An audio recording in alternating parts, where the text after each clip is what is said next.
Rinia, vertel vir ons van jou idee. Hi Otis, die idee van die Sip and Paint het gekom met ek sukkel partykeer om vriende te maak en sulke goed, ou bly vir ewig in 'n plek in. So die idee het gekom met ons ouwe dingetjie vir almal wat hou van kuns en van 'n lekker rooi wyn of 'n wat wyn drink en gesellig wees. So op daai manier leer ken die verskillende mense mekaar. Onze tafels staan almal in een lang ry. Almal sit langs mekaar. Alle verwe, kleurverwe is in elke caddy in. So jy is genoodsaak basically om op te staan en vir jou neighbor te vra, kan ek jou wit gebruik of kan ek jou potlood kry of so. Dat daar kan interaction kan wees basically. Sê vir my, dit is die derde ene wat jy aanbied. Hoe was die vorige events? Die vorige events was baie nice. Die eerste een het ons gehou by Capricorn Lounge. Die tweede ene waar ons ook daar gehou het, maar toe sit 'n bietjie te klein. Toe gaan ons in Speergebied toe, wat ons 'n karaoke aantoek by die Sip and Paint gehad het. En dit was absoluut amazing, dit was nice, dit was fun. Ons het 'n klomp oulike sangers ook in Loederikson, net laat julle kan weet. En die derde ene het ons by Sobetella, by Dia's Coffee Shop. Ons is net 20 mense hier so, ons is bietjie rustig en so.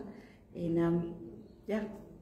En dan, wat word gemaak met die eindprodukte, soos die skilderye en so aan?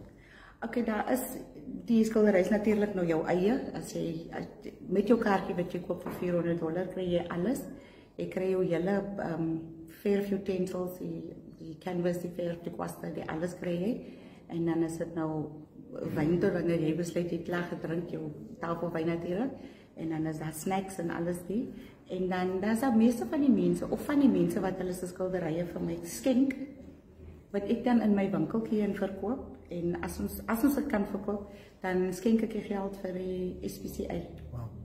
Wow. Sê vir my, is hierdie nou vaardige mense wat hierdie ding bywoon, of kan enige ene kom? Enige ene kan kom, wees hulle amazed is. Daar's baie mense wat die eerste keer gekom het, en gesê het, hulle het nog nooit geskilder het. En dan met die eindproduk sien as hulle daar klaar is amazing, dat elke persoon het 'n kreatiwiteit in hom in. Ons weet dit maar net nie. Ja, sê. Enige ander boodskap is wat jy wil gee vir die gemeenskap?